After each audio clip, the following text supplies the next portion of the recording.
Good morning, and thank you for joining us. I think we're just going to give it a couple more minutes to let people join us, and we'll be starting shortly. Thank you for your patience.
Good morning, everyone, and thank you for attending.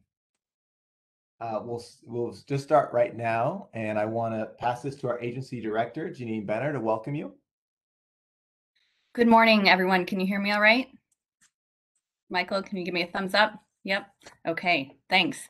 Well, I just want to kick off the meeting this morning by saying thank you. We really appreciate you spending time with us here this morning to talk about how the Department of Energy can help wildfire survivors with energy efficiency. And we hope that you'll be willing to share your thoughts with us on how we can design a program that will work well for survivors. As Michael said, my name is Janine Benner, and I'm the director of the Department of Energy in Oregon. And on the line with us today are a number of my colleagues from the department. So Michael Friels is leading our efforts to design and launch the program. Christy Split heads up our government relations work, and she'll be monitoring and facilitating the Q&A on this call. And Andy Cameron heads up our energy efficiency and conservation team. We've got a number of other folks on the line to take notes and help answer questions. And I think we are also going to be joined this morning by Andy Bolton, who's an analyst at the Building Codes Division, who will also share a bit about what his agency's efforts are on wildfire recovery. Oh, there's Andy. Thanks for joining us, Andy. So we're hoping to have an interactive meeting this morning with lots of questions and feedback from attendees. And Michael will walk you through how to engage with us on that shortly. And I also want to make sure that you are aware that this meeting is being recorded. Next slide, please, Michael. So before we jump into the meeting, I do want to take a minute and just let you know about the Oregon Department of Energy, for those of you who aren't familiar. And what you see on the screen now is our vision, our mission, and how we achieve that mission. So at the Oregon Department of Energy, we help Oregonians make informed decisions and maintain a resilient and affordable energy system. We advance solutions to shape an equitable, clean energy transition, protect the environment and public health, and responsibly balance energy needs and impacts for current and future generations. Providing support for wildfire survivors to rebuild in a way that saves them energy and money will contribute towards a safe, equitable, clean, and sustainable future. And it's our hope that this program can help make life at least a little bit easier for survivors in terms of energy efficiency. And I'm personally glad that the Department of Energy can play a small role in the recovery. So now I will turn it over to Michael to give you a sense of the agenda for today's meeting and how you can engage in the conversation. Thank you. Good morning. Okay, so today we've got a stacked agenda. So we'll be using our WebEx platform. And so we're going to take a couple of minutes to kind of talk about the logistics and how to properly use the WebEx platform, because we're here to listen to everybody. We want everybody to be able to engage. And so then we'll talk about kind of our schedule of the meetings, this meeting, previous meetings we've had, and some future meetings that we'd like people to attend. and we'll talk through our wildfire recovery legislation, what's brought us here for this discussion, and kind of our initial ideas and plans, vision for what a program might look like. But we're certainly still fielding feedback and want to hear from everyone to help us with the program design. And as Janine pointed out, we've got Andy Bolton here to talk about DCBS's wildfire hardening program, which is a great program that's going to be aligned with what we're offering. And we'll walk through what that looks like. But hopefully we'll have quite a bit of time at the end to kind of have open forum. We've got a lot of great questions for this group, but please don't feel limited by our questions. We'd love to hear your questions or general feedback and how rebuilding is going for you, thoughts you have about kind of our program design, and just we'd love to hear about your experiences. And Janine pointed out that this is being recorded and it will be available online afterwards. And previous meetings we've had are available online as well. So here is a screenshot of what WebEx looks like. Hopefully this looks very similar to what you see right now. And please notice you can see who the panelists are in the upper right and that you can raise your hand. So right now we are doing an event where everyone's muted at this time so we can kind of talk. But if you have something to say, please raise your hand and Christy will call on you and we'll hear what you have to say. If you have a question or a statement or anything you'd like to kind of contribute to the conversation, we certainly want to encourage that. We're here to listen. Uh, so Q&A, as Janine pointed out, we've got over to the right, we've got a Q&A function where you can write questions within the group. Please send it to everybody so we can all see the questions and we'll bring those up within the discussion and talk through with them. If it's more comfortable for you, instead of raising your hand and speaking, to put something in the Q&A, that's great. We'd love to hear from you that way. We also, we'll talk about in a little bit, we also have a public comment portal. This is another opportunity for you to offer feedback. And so there's a lot of different means to provide feedback on this process, and we'd love to hear from you. Okay. So this is one of a series of community meetings. Obviously, we had wildfires all over the state, and so we wanted to have some regional meetings to talk to everyone. So last week, we talked to the Oregon coastal area and McKenzie River, Lane County area. Obviously, right now, we're talking to the Santiam County, Marion County area. Later this week, we're going to talk to Southern Oregon. But also, please don't feel limited by that. If you know of somebody, a community member who's really interested in this stuff and couldn't make this meeting, please come to our Southern Oregon meeting. It's not going to be limited by just people from Southern Oregon. We'd love to have you. All of these kind of community meetings will feed a final kind of recovery rulemaking meeting that we'll have at the end on November 9th. So at that point, we'd love to kind of talk through, here's what we've heard from everybody. Here's we're thinking of some initial kind of rulemaking rules around what we're going to design. And it's an opportunity to provide feedback again. If we misheard something, if you want to reiterate some feedback, or you weren't able to attend some of the earlier meetings, that's a great one to attend as well. So there's lots of opportunity to provide feedback. And if you see in that lower right, we have a little link there for our public comment portal. And so we'll talk about that then. And we can actually put that in the Q&A if it's easier for people to get that link that way. So the reason we're here, unfortunately, in 2020, there were 21 fires across the state. Drought, high winds, a variety of different factors led to some destructive wildfires. We lost over 1 million acres of land, and over 5,000 structures were destroyed in Oregon, unfortunately. So in the 2021 legislature, some bills were enacted in order to help with that wildfire recovery. During the meeting today, we're really hoping to listen to people and hear about the recovery efforts. So obviously we're focused on Santiam County and the Marion County area. We'd love to hear everyone's experiences with that recovery and what they've experienced and what they've heard and how the recovery efforts are going, because that will certainly inform what we want to design and how we can help people as best we can. Christy, can you talk a little bit about the legislation? I sure can. Good morning. So in response to the wildfires that happened in 2020, the Oregon legislature got to work, and that includes legislators representing the Santiam Canyon and legislators throughout the state working together to figure out how to respond so that the state could support recovery efforts. And while it's to support individuals, it's also meant to support rebuilding communities. And in that vein, House Bill 2289 was put together, which was essentially intended to streamline the rebuilding process, to make it easier in a variety of different ways for people to rebuild their homes or for homes to rebuild where ones had burned down during the fires. And that also included commercial structures, not just homes, and also addressed manufactured homes. As you may know, many of the homes lost at many of the locations were manufactured homes. And so that bill was put together by a big work group of folks. And one of the things they decided to do was to take a look at Oregon's energy code or building code. And Oregon has a building code that has standards for energy efficiency. And we have, through the years, increased energy efficiency in new construction at an incremental level, right? And so if you had an older home that was lost during the fires, your home would not have been as energy efficient as a home built now. However, there was concern that building to the new code would make things more expensive than it would be to rebuild the exact same existing structure.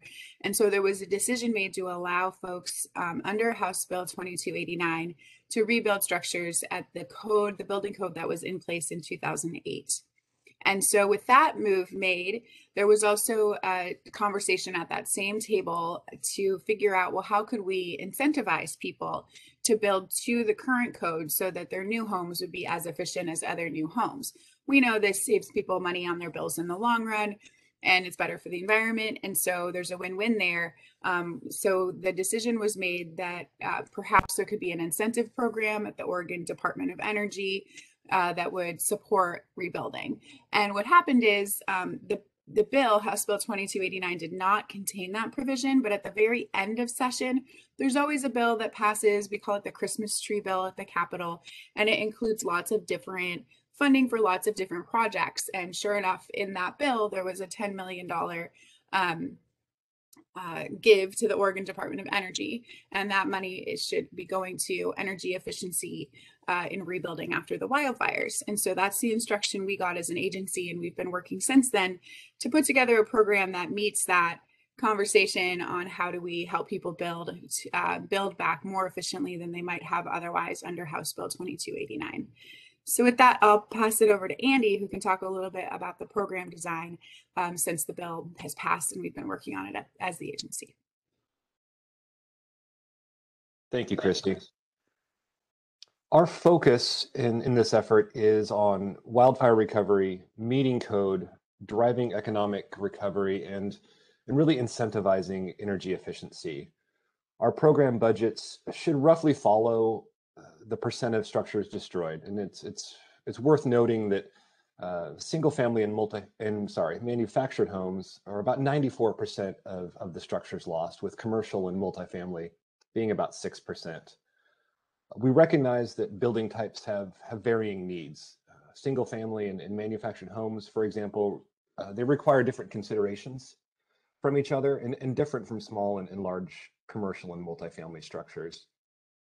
We really want to offer a simple and streamlined delivery that utilizes existing systems. And really, we want to meet the needs of survivors, stakeholders, and local jurisdictions. Our goal with the program is to create and maintain alignment with state and community stakeholders as much as we can. And in doing that, equity will continue to be a major driver of the design and implementation of the program.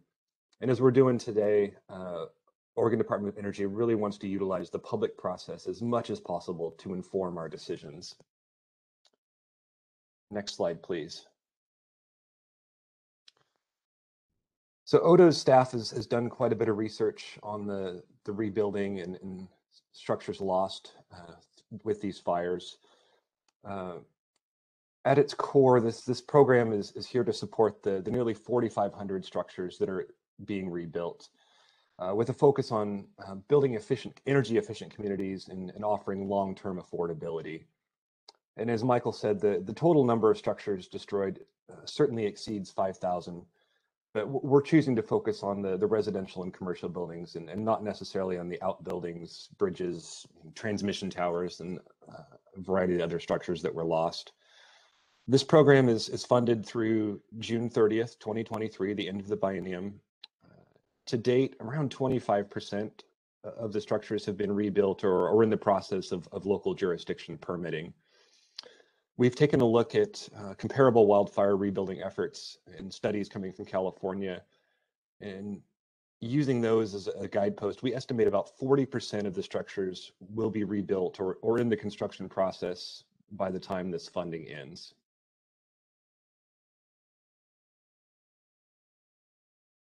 And I'll turn it back to Michael. Thank you, Andy.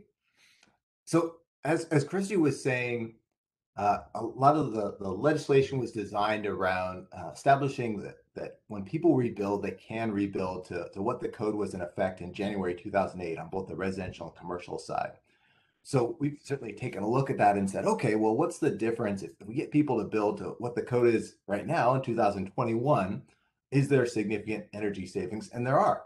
If you just look at a single family home built to what the code was in effect, which is actually the 2005 residential specialty code, to what it is in 2021, there's about 30 to 35% increase in energy efficiency, which is awesome. I mean, that means long-term better affordability, long-term energy savings off your electricity, your natural gas bill, whatever fuel you're using to heat your home, and we want to make sure we're trying to make homes more affordable and rebuild these communities as resilient as we can. And so we're certainly taking a look at, is there a program that we can do to support people in doing that? We recognize that market practices have changed from 2008. Lighting has gotten better. A lot of appliances have improved. So there's efficiency gains and just those kind of market practice changes, and builders are constantly improving and doing a better job, which is awesome. But even then, there is still significant energy savings, and we want to take advantage of that. So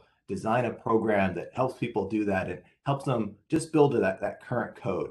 And we certainly recognize, as Andy pointed out, that this is economic recovery, that we want to do our best to try to offset some of the costs that people face and try to help them get going and make the most of this and help any way we can.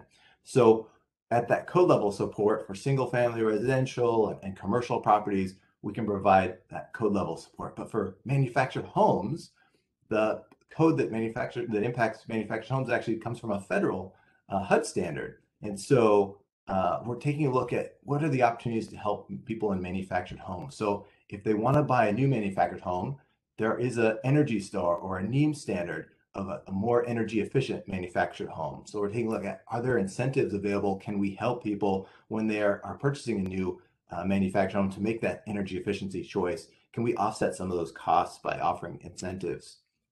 We have heard from the manufactured home community that many people can't afford to purchase a new manufactured home and are purchasing previously owned manufactured homes, or that the new ones they purchase still have kind of inefficient heating systems.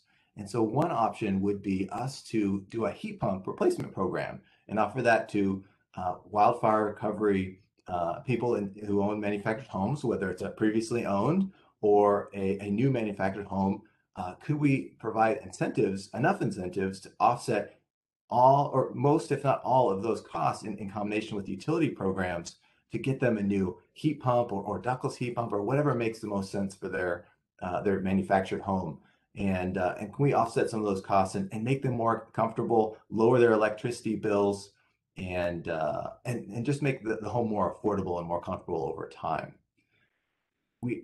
Ideally, we love getting people to code, but if we can get people a little bit above code, we're looking at that as well. So beyond manufactured homes, is there a program or incentives we can offer people at that home level or commercial level? Can we encourage them to build a little bit more energy efficiently, take advantage of utility programs? Are there incentives that we can offer in combination with utilities that are attractive enough and offset enough of those costs and offer the energy savings over the life of that home to really make it attractive?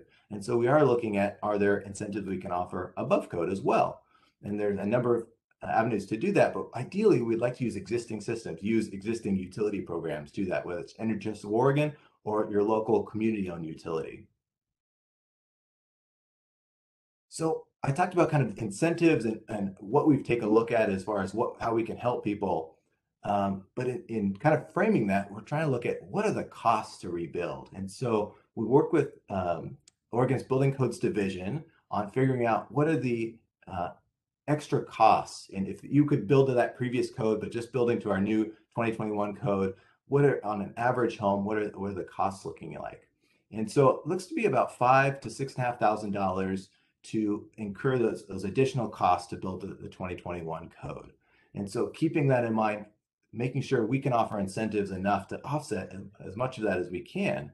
And if we can offset a portion of that, is there maybe a low to moderate income bonus or additional incentive offer that we could cover all that in additional costs? And so we're kind of taking a look at that, and we'd love feedback on people's thoughts on that, what they're seeing.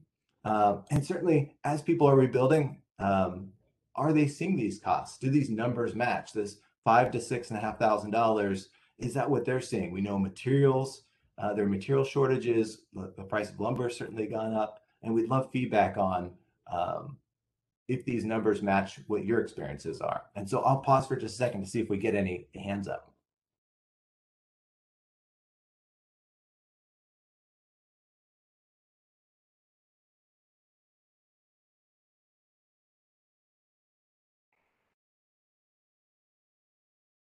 I don't see any, Michael. Okay, thanks, Christy. All right, so to kind of reiterate some of our design elements that I've talked about. So wanting to rebuild to our current code, certainly we know there's a variety of different building types that Andy talked about, from single family residential to commercial, multifamily, manufactured homes. We're trying to create something, a program that works for everybody and can help everybody across the board. So how can we help people at the base level, getting them to code? How can we help people in manufactured homes? And then is there a way that we can help even people go beyond code, go even more energy efficient, and take advantage of long-term affordability and that resilience that offers? But in looking at kind of our entire incentive bucket, we want to focus the most on getting people to code and helping people in manufactured homes. When we've done some community outreach and we've talked to people, we've really found that, what we've heard is that those are the people who need it the most. And so we'd love additional feedback today if people have additional things to add, but that's what we're really focused on at this point. And so now that I've kind of wrapped up our program, I'd like to turn it over to Andy Bolton from DCBS to talk about their wildfire hardening program. Thanks, Michael. And thank you, everyone, for joining us this morning. Thank you, Department of Energy, for giving me a few minutes to talk about our program as well. Our sort of legislative background is very similar in terms of how this program came to be as the Department of Energy version is. We also got $10 million to put together a fire hardening grant program for 2020 wildfire survivors. And the way we're approaching it is basically with the goal to create a sort of menu of options that would be applicable for site-built homes, for manufactured homes, and for commercial buildings. And that includes a sort of a list of options that people could include within their rebuild that would be improvements that would make the building more resistant to wildfire damage in the future. Things like ignition resistant siding or roofing, more resistant, fire resistant, heat resistant windows, and protecting the home from ember intrusion to keep basically wildfire embers out that are floating along in the wind. Each of these options would then be tied to a specific grant amount. So if you go down the list and you selected, say, fire resistant siding, you would get X grant amount to go along with that. And if you selected fire resistant roofing, you'd get Y grant amount to go along with that, all the way up to the full slate and getting the full possible grant amount from the program. As I mentioned, we're planning on this being applicable across site-built commercial buildings and manufactured homes. The paths to eligibility in each of those might be slightly different, but the nice thing is a lot of the things that make a site-built home resistant to wildfire damage are similar or the same types of things that would make other buildings resistant to wildfire damage. So there'll be a lot of similarities between the paths as well. Our plan is to work pretty closely with the counties, the local counties on this, and they'll probably end up being more of the face of the program so that we can work through the building departments that these projects are already going to be going through, be able to utilize the inspection capacity of the local building departments to sort of verify that the improvements have been done and that the grants can then be distributed. The next steps for us in terms of the program development, we're still working on working with the counties to figure out how that's going to work, but we're hoping to have the agreements in place relatively soon this month. And after that, we'll be moving to a rulemaking portion where we'll sort of put the regulations in place that are necessary to sort of govern the program. And then we're hoping to roll it out early next year. Meant to mention this up front just so that everyone would have a chance to copy it down, but there is a website at the bottom of this slide. That is sort of our ongoing website for the program, and we'll be updating things there as we go in terms of new decisions and new information about the program. There's also a place to sign up for email updates about the program there. And there is a very short survey to sort of express interest for participating in the program so that we know that we have people interested and to contact them when everything's up and running. That's everything from me. Great. Thanks, Andy. We got a question for you, so I wanted to ask. Kevin Dial is wondering, let's see, sorry. If there's funding available for transmission systems like poles, lines, and underground as part of the fire hardening work that you all are doing. Sorry, I'm just going to pull up the question really quick. Yeah, is there any funding available for transmission systems like poles, lines, and underground? I'm pretty sure I know the answer. So, in terms of, we're talking power transmission? Yeah. Okay. We're not looking at funding that. We're mostly looking at just funding improvements that will make the home itself or the building itself more resistant to wildfire damage. Great. Okay. And our answer is the same as well. We just got money for energy efficiency. There was a bill that was a very long list of funding for wildfire recovery that was considered, and a lot of it ended up in that bill, including the that gave DCBS and the Oregon Department of Energy money. But one piece that got left out was something around undergrounding cables. So I know that there's an interest in doing that sort of work. It's very expensive. So we'll see if there's continued effort to push for funding for at least that. But thanks for the question, Kevin. And then I also see another question here, but I think it's one that we can wait on because it's not specifically for Andy from DCBS. So we'll be getting to the Q&A section in just a minute. And when we do, I'll make sure that Renata's question is the first one we ask. Thanks. Okay, so as Christy said, we're going to get to our Q&A section, so open forum. Looks like we have a half an hour, lots of time to kind of go through this and have an open conversation. I would like to read through some of our initial questions just to kind of get the brain juices going, start thinking about what we're interested in getting feedback on. So I'll read through the questions and then we'll start. It looks like Christy's already got a first question to start or answer. And please start raising your hand. And if you did call in, I believe it's *3 to raise your hand if you're on the phone. Okay, so our first question we've got is, how can Oregon Department of Energy's program be designed to best support wildfire survivors rebuilding in a way that saves energy and lowers their energy bills? How is energy efficiency being considered by wildfire victims as they seek to rebuild? Are residential and commercial structures being rebuilt to current building code? Or are people taking advantage of the ability to rebuild to the 2008 building code?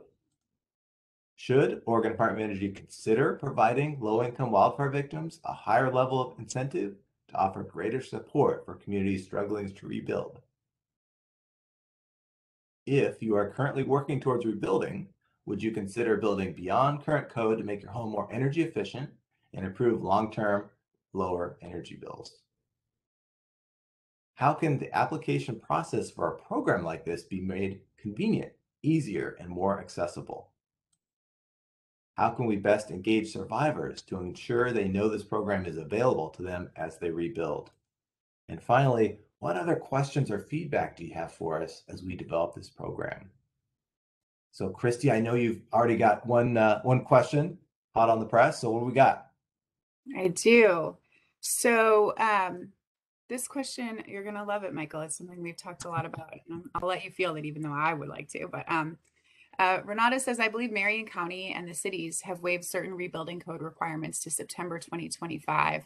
She suggests we check to confirm if that sounds familiar.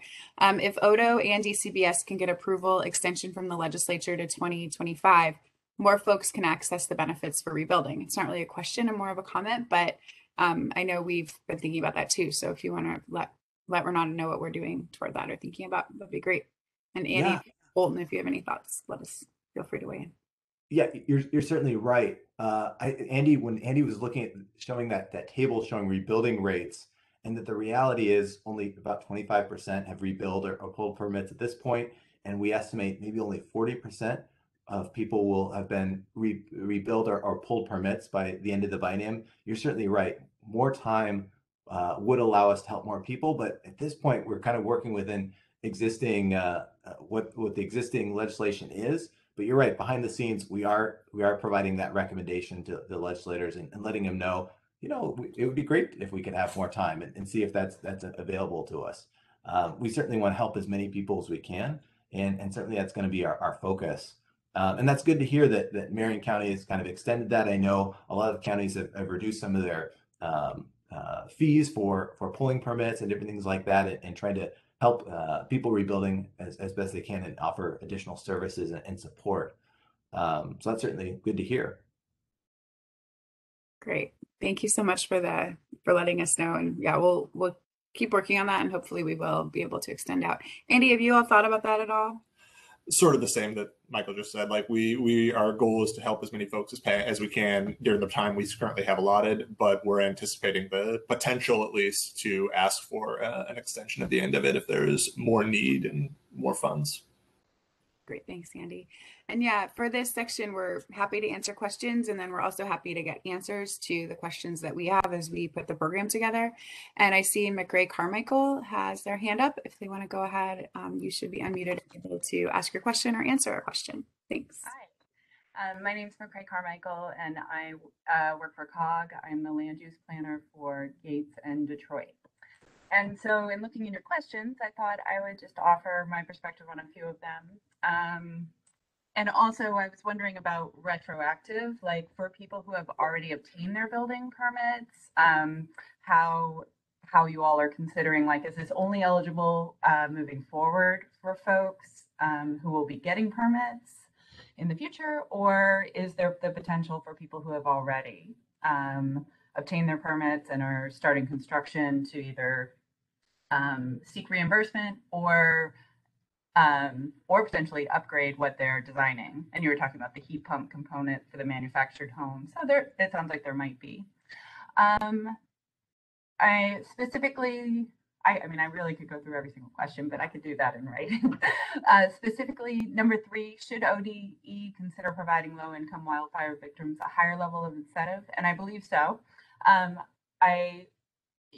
The communities, we've seen people leaving and they can't come back because they can't afford to build. So I think all incentives you can provide are great. And I think the earlier we can start sharing this with our community members, the better, so that this can be part of their preliminary applications up in Gates in Detroit. Everyone is on septic right now. And so when they go to get their septic authorization, if there could be the component of this, like them knowing about the application process, that it be a part, it sounds like you're going to implement through Marion County, but just really accessible. I think that what I've seen in the past year is how overwhelmed property owners feel by the entire process. So as much as the process could be streamlined and potentially the money could be on the front end, right, when they're purchasing, not on the back end after they've purchased and permit closeout. I don't know how that kind of administration goes. I'll leave it at that because there's a lot of people here, but I have a lot of more feedback I'd be happy to share. That's great, McRae. We'll make sure we get you the link to the portal so you can go ahead and do what you said, which is do all the answers in writing. We would love to hear your perspective and more of it. Okay, can I get into answering the questions? Yeah, go for it. Okay, thank you. So first question was retroactive. So you're exactly right that it makes sense. We've already had people about 25% rebuild, that we need to be able to help those people, even though they've already kind of started the process. And so with both our programs, we have talked extensively about how can we still incentivize people and still help them once they've already pulled permits and or have already rebuilt at this point. And so we would make these things retroactive, backward facing as well as forward facing. And so, you know, when we say build to the current code, if you rebuilt a year ago, that's great. Whatever the current code is, that's good enough for us. And so we're going to try to work with people as best we can, incentivize as best we can, and we'll have to kind of work with the counties and figure out some way to do outreach to those people, because maybe they've already closed their permit or maybe already mid-permit, see how we can do that. And we certainly don't want to leave them out. Andy, is there anything else you want to add to kind of backward-facing incentives? Mostly just ditto. We are also, if you rebuilt way back just immediately following the fires, you are just as eligible as someone that rebuilds after we start this program, as long as those fire hardening type improvements were included. Yeah, you'll be eligible for grant funds.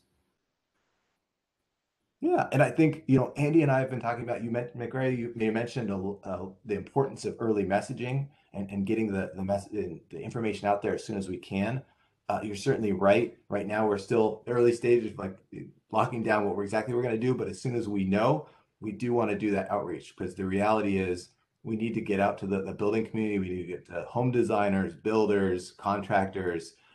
If people are already have already designed their plans and are walking into their permit office, it may be a little too late. We want to try to get them earlier in the process when they are designing or making plans, and take advantage of the existing systems. We've got disaster case managers out in the field and talking to people. We want to be able to utilize all those outreach staff from Housing Community Services and from counties, from FEMA, as many people as we can to educate the public and let them know about these opportunities, so they can make some of those decisions or start planning for them as early in the process as we can.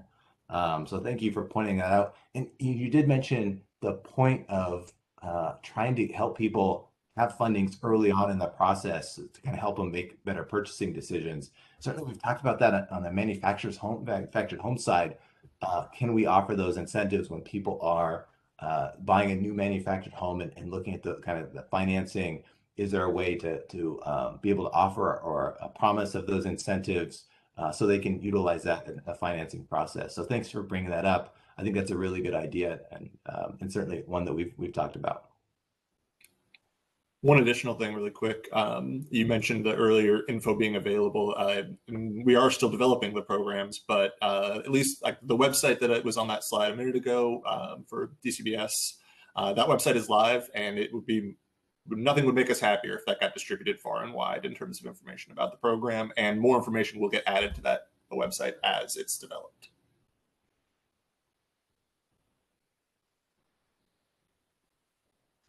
Great, thank you both. I don't see any other hands up or any new questions in the Q&A. So I'm going to pick one of these questions and see. Oh, Chris raised his hand. Perfect. I'll save my asking a specific question for another time if needed. Chris, you should be off mute and able to either answer questions or ask a question. Can you hear me? We sure can. Thanks, Chris. All right. It glitched out for a second. So I just wanted to chime in, just kind of give a little up-to-date stats on the rebuild for Marion County. Currently, right now, as of October, we're about 41% of our total estimated homes repaired where permit has been applied for already at this point. So we're seeing some pretty good numbers. As of October, those numbers have really declined. We only issued 12 permits in October versus 30 in September. So we're definitely starting to see a slowdown of the rebuild. We kind of anticipate a portion of that is starting to be weather moving in. And then also a good chunk that we're seeing are majority of the homes that rebuilt are ones that were fortunate enough to be able to rebuild faster, quicker due to funding reasons. And so we're going to kind of play that out and see how the numbers react over the next few months, kind of looking at that factor. As for question number 2, we're not seeing a whole lot of people rebuilding the 2008 code. Pretty much everybody's building to the current code, or a code of which they have the pre-existing plans already built to that they have still from the fire. So not only that, with the trades, it's harder to get some of the older energy stuff because they just don't make them as available anymore. So pretty much just the industry's kind of driving people to rebuild to most current standards because that's what's required in the state of Oregon. So that's another factor that we're seeing there too. As for the rest of the questions, it's basically we just kind of got to see how this program evolves and develops to really figure out what the best process is for the applications, how we're going to implement this here at the county level, things like that too. So that's about really the only update I wanted to give right at this moment in time. Great. Thank you so much for the input and for the up-to-date update, I suppose.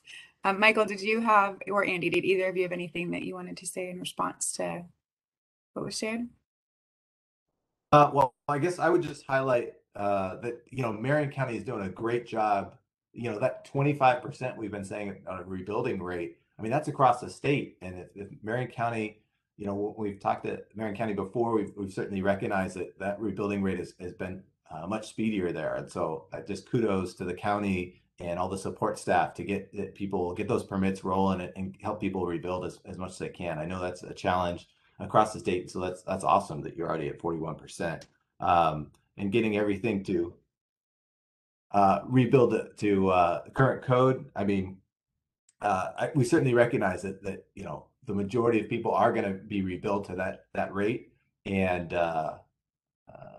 certainly we recognize that there's opportunity there for maybe the opportunity is a little bit smaller. There's not that many people that would be rebuilding to a current code, but we still want to look at this as economic recovery, and we still think there's an opportunity to help people get there. And so, yeah, if we can get people to even incentivize them to build a little bit above code, that's great.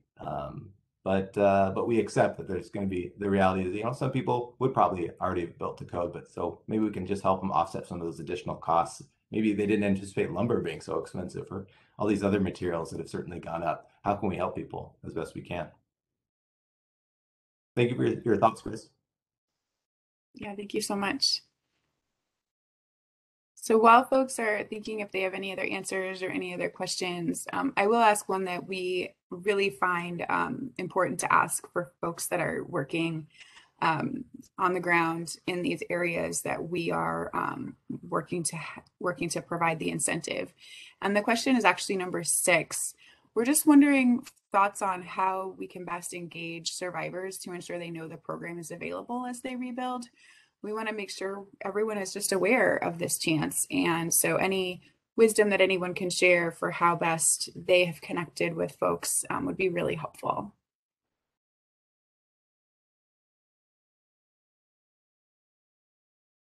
And if you raise your hand, we can unmute you and hear how you think we ought to best reach out. Oh, it's Chris again. Thanks, Chris. We'll unmute you, and there you go. You should be able to talk now. I could talk on these topics all day long because I deal with them every single day. Awesome. So right now, this is just my personal input. Until there's really a program developed here at Marion County, we're not necessarily advertising these programs at this point in time because we don't know the answers to everything and how the process is going to work, what the incentives are. So I think the key thing for us to start advocating this to the public is we need to have a better idea, understanding of what is available from a Marion County standpoint at this stage. It's kind of hard to answer questions when I don't know the answers to them. So that's kind of just my 2 cents of where we're at this point in time. Once we get something that's developed and we can start giving some feedback, it really starts at the permitting process, advocating, to other groups. We have some sit team, long-term recovery groups that can, get the information out there, things like that. And then just try to figure out if there's a retroactive process, how we engage that to the people who've already constructed and get that implemented. But Great. yeah, go ahead. I was just going to say those are really good points. And once we do have the program finalized and have those materials ready, we'll make sure that you get them, and maybe we can work together on getting them out to the right people and on reaching out to people that are part of that 41%. So yeah, that's just the biggest struggle we have right now of trying to get this out there and advertise is we just don't know what is all involved to be accurate, and we don't want to be misleading. Yeah, fair enough. We don't want you advertising it yet either, because we're not ready for folks to apply, and that'd just be really frustrating. So we're working to get that all put together. And the point of today is to just have that conversation to make sure that what we're putting together looks right, sounds right to people, and get answers to these questions that we have, so that we can have a program design that we know has been tested with the people that are doing the work on the ground. So thanks for being here today, Chris. McCrae, May I ask a question of Chris? Oh, go ahead, Michael, and then McCrae, we'll get you off mute in a second. Oh, sorry. So Chris, I just wanted to, I was kind of curious, you mentioned kind of doing that outreach and getting that message out. Have you had, or I guess, what communication channels have you found successful in working with these communities? Or any kind of insight you give to us on what materials you think have been more successful as far as just educating people about programs or services available, and what kind of communication channels have you found most successful?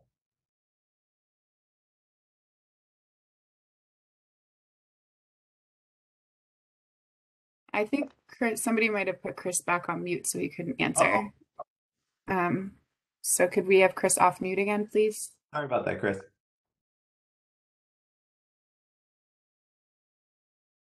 Maybe.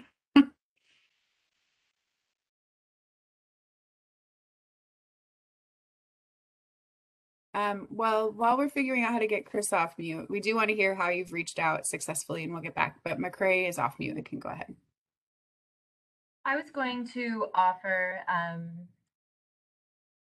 in concert with Chris, a comprehensive, clear communication of what the program is, and what people do.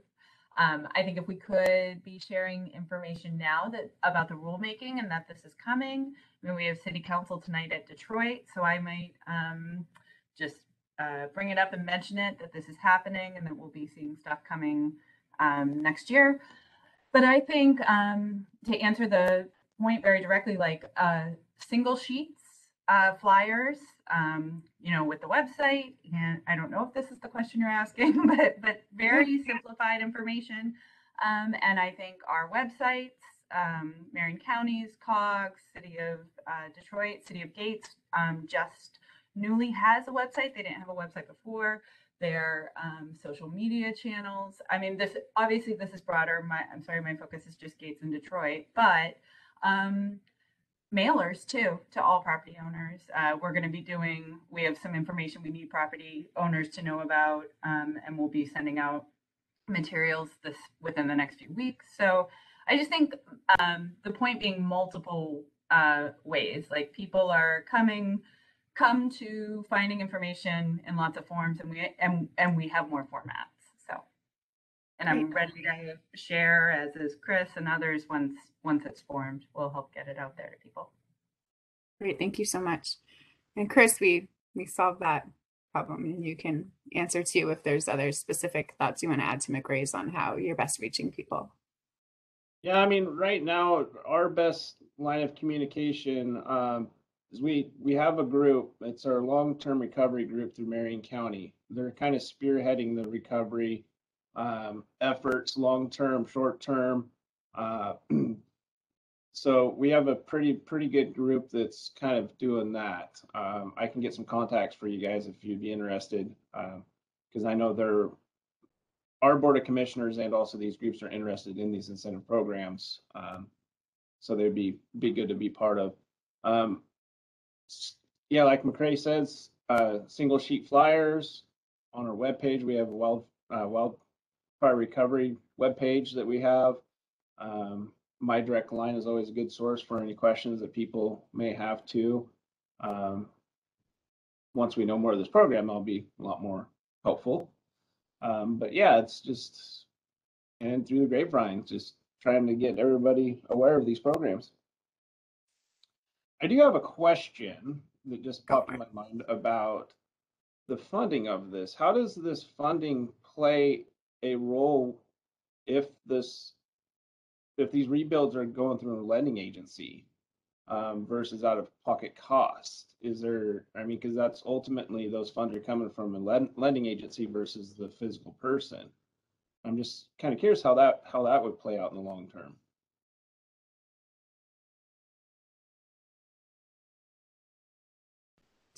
Chrissy? Okay. Yeah, you were leaning forward. I thought you had it. Go ahead.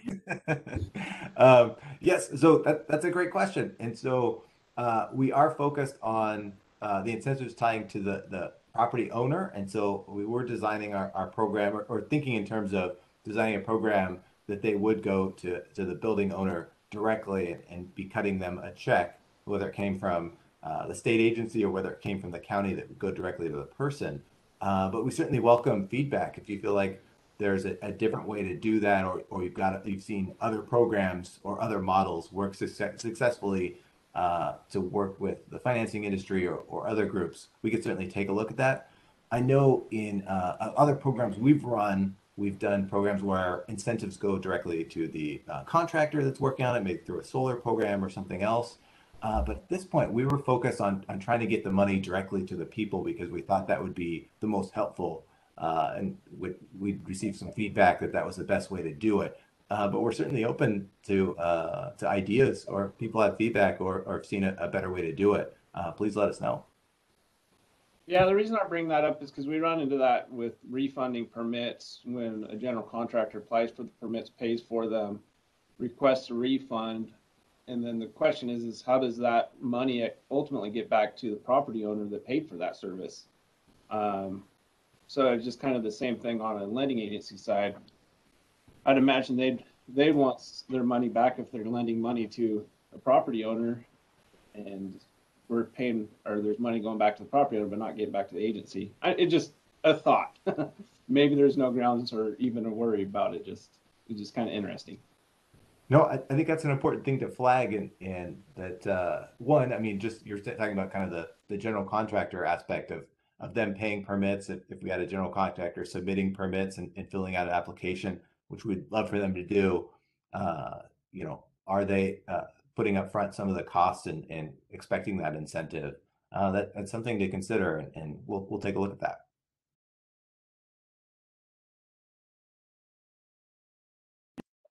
Great. Thank you so much, Chris. I don't see any other questions in the Q&A, and I don't see any other hands raised at this point.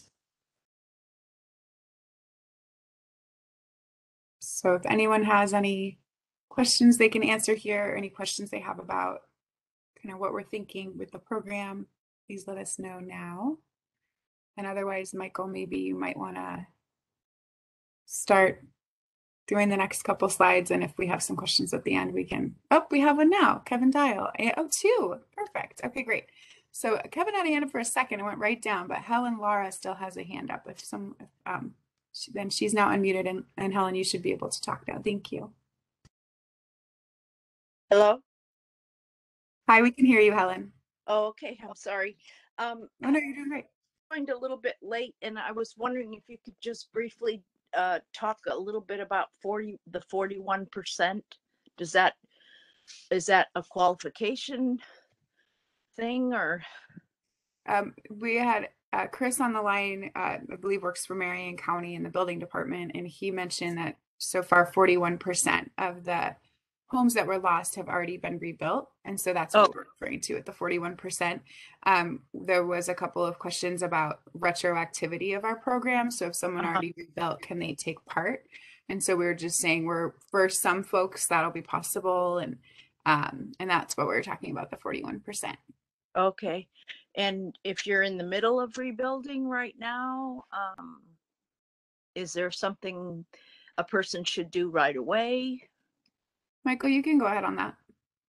Yeah, Helen, that's a great question. So we are kind of in the stage of right now designing a program, and our goal would be to be able to offer something in maybe around February or March of next year. And so what we're designing is a program focused on energy efficiency, Uh-huh. and within that energy efficiency program, there's a lot of efficiency gains in just getting people to build to our current code. So my first question would be, Helen, have you, when you pulled permits, was it to our current code? And I guess I'll work on the assumption it was. And so there should be an incentive available to you if you built to our current code. Uh-huh.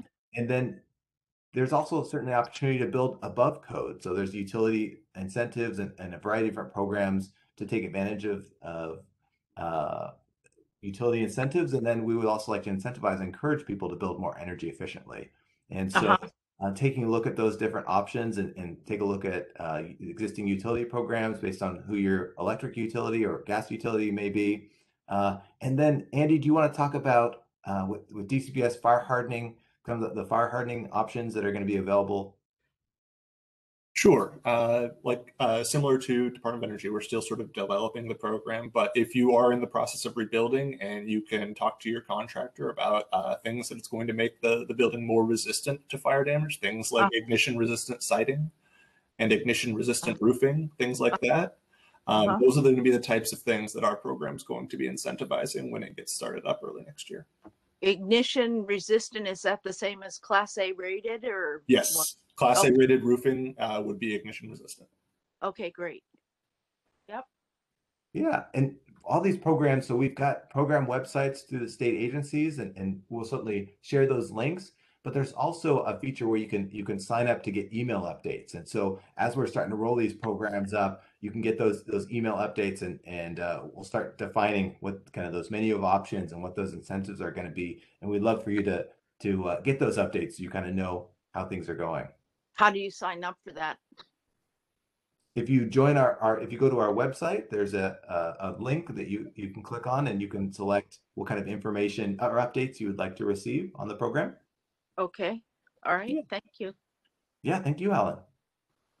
Michael, we do have a quick question in the Q&A, and then we can go to Kevin, who has his hand raised. So if someone wants to unmute Kevin, I'll let you know when we're ready for you. But someone asked, what about the Gates area in Lynn County? And just wanted to flag that we have Marion County here and participating, which is great. Lynn County folks were also invited. But just know that the program will work in both places. It just so happens that the Marion County person is here and giving us a lot of information. So it doesn't matter what county you're in, the program will be available. And then we can go ahead. Is that okay, Michael?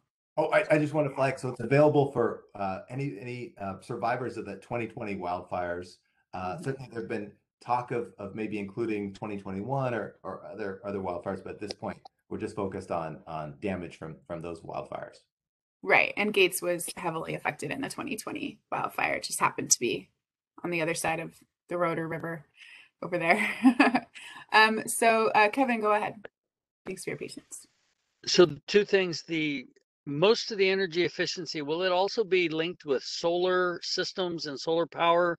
And then you talked about natural gas. The second part of that is we have more regulatory restrictions on natural gas builds. Is that going to affect that as well? Go ahead, Michael. Yeah, so Kevin, great question. So these incentives aren't tied to solar. I mean, we would love for people to engage and add solar to their property. And we do have a separate program that's a solar and storage program that offers incentives for people, and when they building a house or an existing home or a business adding solar, we'd certainly want you to take advantage of that. And so I point you to our website to take a look at the solar and storage program and see if it's something you might be interested in. And we certainly know a lot of utility programs offer incentives for solar, and certainly take a look at all those different options. But you don't necessarily have to do solar or wind or any kind of renewable to participate in this program. We're focused on energy efficiency, and so that means just rebuilding that existing structure as energy efficiently as you can. And so, excuse me. And I guess your second question I guess about natural gas regulation. So, you know, rebuilding with natural gas, certainly we're not going to impede that in any way. And certainly we welcome whether a home is all electric or electric and gas or any kind of fuels. We're kind of agnostic to that. We certainly just want people to build to our current code or build to an above code program. And so you can certainly do that through an electric utility or a natural gas utility. And there's for above code, there's a reach code that you can certainly model after if you want to build above code. And certainly if you have questions about that or that process, feel free to send us questions. And the next slide, I will show you. Actually, here, I'll just click it right now. Yeah, perfect. It's 9:30, so thanks. Oh, thank you, Christy. And so, you know, we've got an incentive program page about this wildfire recovery incentive. We've got kind of a process page of administrative rules. You want to track how the process is going and our additional meetings. We've got a direct way to email us, wildfirerecovery@energy.oregon. And we've got DCBS's program here. But ultimately, what we want to focus on is kind of the program timeline. That right now we're engaging in all these community meetings. We're going to start our rulemaking process. There's a public comment period, and we've got some draft rules to make sure we're doing what we can to help as many people as we can. And then at the end, we're going to try to implement this program and be able to start cutting checks and helping people, ideally in February of next year. But in the end, if you didn't have a chance today, I know we're at time and we can certainly stay a little bit longer if people have additional questions, but there are other opportunities. There's going to be future meetings, and there also is a public comment portal that people can join, and there's questions within that, or there's a space where people can upload documents or just write their thoughts and their experiences. And we're here to listen, and we really do appreciate people taking the time to do that, and it does inform our decisions and what we do. Christy, do we have any other last questions that I need to hit on before we go? I believe you're on mute.